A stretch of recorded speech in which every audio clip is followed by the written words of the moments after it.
వాక్యములను వింటున్నటువంటి సహోదరి సహోదరులందరికీ దేవుని నామంలో వందనములు తెలియజేస్తున్నాను. క్షేమంగా ఉన్నారని భావించి దేవుని స్తుతిస్తున్నాను. ఈరోజు వాక్యములను మనం చూసుకుందాము. యెషయా గ్రంథము, మొదటగా యెషయా గ్రంథము 40వ అధ్యాయము 11వ వచనం నుండి చూద్దాము. Isaiah chapter 40 and verse 11.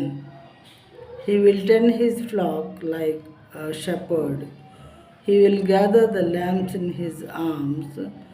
He will carry them in his bosom and gently lead those that are with young. గొర్రెల కాపరి వలె ఆయన తన మందను మేపును. తన బాహువుతో గొర్రె పిల్లలను కూర్చి రొమ్మున ఆనించుకొని మోయును.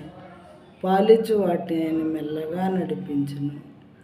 ఇక్కడ కంపారిజన్ ఏంటంటే జీవం కలిగినటువంటి దేవుడు, మరి బైబిల్లో ఉన్నటువంటి దేవుడు ఆయన్ని మంచి గొర్రెల కాపరిగాను, మానవులమైన మనందరినీ గొర్రెలుగాను కంపేర్ చేయబడింది. ఇక్కడ ఆయన గొర్రెల యొక్క మంచి కాపరి. ప్రియమైన వాళ్ళారా, మంచి కాపరి కానట్లయితే గొర్రెలు సరిగ్గా మేస్తున్నాయో లేదో, మంచి మేత ఉన్నటువంటి స్థలంలో మేస్తున్నాయో లేదో, తర్వాత వాటికి మంచినీళ్ళు అయినప్పుడు వాటికి నీళ్లు పెట్టడం, లేదా ఏదన్నా మరి వైల్డ్ యానిమల్స్ వచ్చి వాటిని పట్టుకొని చంపడానికి ప్రయత్నిస్తే వాటి నుండి వీటిని కాపాడటం, ఇలాంటివి చేసేటటువంటి వాడిగా ఉంటాడు మంచి గొర్రెల కాపరి అయితే.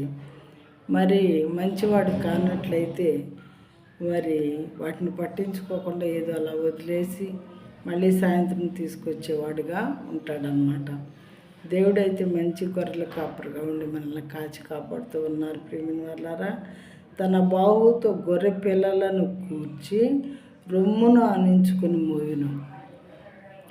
సొంతవాడు ఏం చేస్తాడు? సొంత గొర్రెలను అయితే మరి చిన్న ఎప్పుడే డెలివరీ అయినటువంటి పిల్లల్ని రొమ్మును ఆనించుకొని మోసుకుంటూ ఇంటికి తెస్తాడు.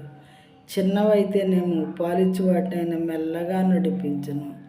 చిన్న గొర్రెలను చిన్నగా నడిపిస్తూ చాలా కేర్ తీసుకుంటూ ఆయన గొర్రెల మేపువాడుగా ఉన్నారు. ప్రియమైన వాళ్ళారా, ఇన్ ద సేమ్ వే దేవుడు మన ఇట్లా కనికరము, మిక్కిలి ప్రేమ కలిగి మనల్ని గొర్రెల్లాగా మంచి గొర్రెల కాపరి ఆయన మనల్ని కాచి కాపాడుతూ ఉన్నారంట. ఆయన ప్రేమను బట్టి మరి మనం ఎంతగానో కృతజ్ఞత కలిగి ఉండాలి దేవునికి.